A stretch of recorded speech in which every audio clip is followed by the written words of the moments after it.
ஒரு 9 பெருங்காயத்துண்டு வச்சுருக்கேன். ஒரு 1/2 ஸ்பூன் தான் வெந்தயம் சேர்த்துருக்கேன்.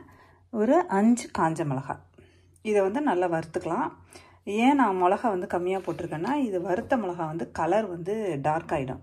நம்மளுக்கு வந்து அந்த ஃப்ரெஷ்ஷான சில்லி பவுடர் போடுற மாதிரி கலர் கிடைக்காது. அதனால் கம்மியாக நான் வந்து மிளகா எடுத்திருக்கேன். அதுக்கப்புறம் வந்து நம்ம ஊறுகாயில் வந்து மிளகாத்தூளும் எக்ஸ்ட்ராவாக ஆட் பண்ணிக்கலாம். இதுக்கு என்னென்ன பொருள்னால், பூண்டு இதை வந்து பொடியாக கட் பண்ணிக்க போகிறேன். அப்புறம் தக்காளி ஒன்று எடுத்திருக்கேன், பச்சை மிளகா எடுத்திருக்கேன், கேரட் போட போகிறேன்.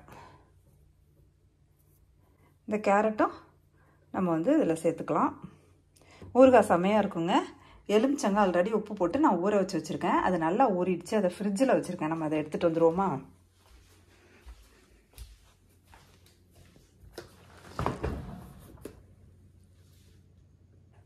இங்கே இருக்குது, அதை எடுத்துக்கலாம்.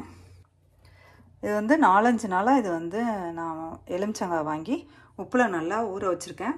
இதில் தான் இப்போ நான் ஊறுகாய் செய்ய போகிறேன். இப்போ வந்து நல்லெண்ணெய் ஊற்றிருக்கேன். நல்லெண்ணெய் ஊற்றி கடுகு நல்லா 1 ஸ்பூன் போட்டு நல்லா வெடித்தோடனே பூண்டை வந்து இந்த மாதிரி நீட்டாக, இங்கே பெரிய பூண்டாக இருக்கும் இல்லையா, எங்கள் ஈரோப்பிலலாம் பெரிய பெரிய பூண்டாக இருக்கும், அதனால் நீட்டாக கட் பண்ணியிருக்கேன்.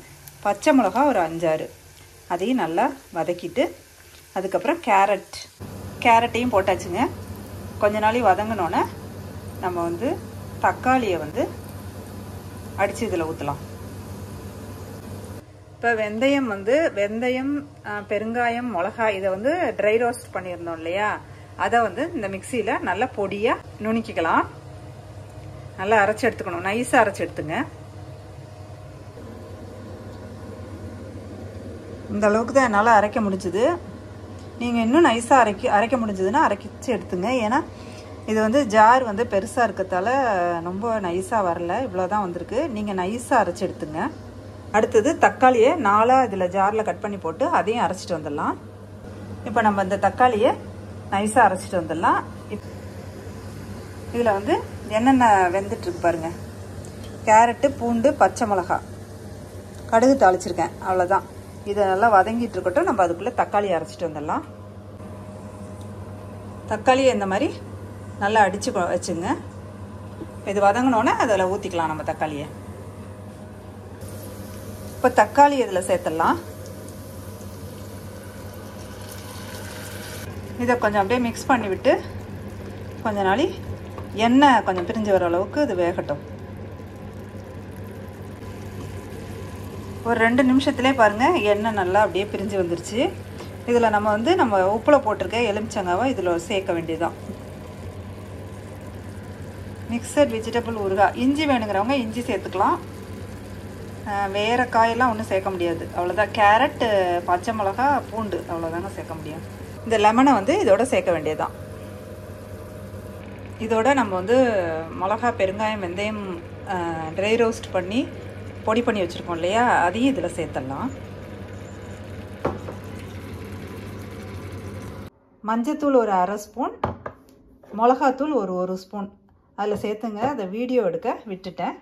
இது வந்து ஈரோப்பில் இருக்க எலுமிச்சங்காய் வந்து ரொம்ப தோல் திக்குங்க. அதனால் நான் வந்து என்ன செய்ய போகிறேன்னா, கொஞ்ச நாளைக்கு மூடி வைக்க போகிறேன். மூடி வச்சா அது கொஞ்சம் நல்லா தோலெல்லாம் வெந்துடும். அப்புறமா திறந்து வச்சு கொஞ்ச நாளி அந்த தண்ணி சொட்டி வெந்திருக்கும் இல்லையா, அந்த தண்ணியெல்லாம் ஆவியாகிற மாதிரி ஒரு 2 நிமிஷம் திறந்து வச்சு வேக வச்சிட்டிங்கன்னா ஊறுகாய் ரெடி ஆகிடுங்க. நான் இப்போ வந்து இதை மூடி வைக்க போகிறேன். ஒரு 2 நிமிஷம் ஆகட்டும், அப்புறமா திறந்து பார்ப்போம். ஊறுகாய் கிட்டத்தட்ட ரெடி ஆயிடுச்சு.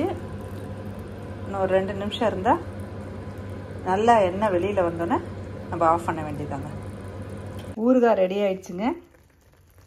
பாருங்கள், கேரட்டு, பூண்டு, லெமன், பச்சை மிளகாய் எல்லாம் போட்ட ஊறுகாய் ரெடி ஆயிடுச்சு. ஓகே ஃப்ரெண்ட்ஸ், இந்த வீடியோ உங்களுக்கு பிடிச்சிருந்தா லைக் பண்ணி, ஷேர் பண்ணி, கமெண்ட் பண்ணி, சப்ஸ்கிரைப் பண்ணிவிடுங்க. மறக்காமல் பெல் ஐக்கானை கிளிக் பண்ணிவிடுங்க.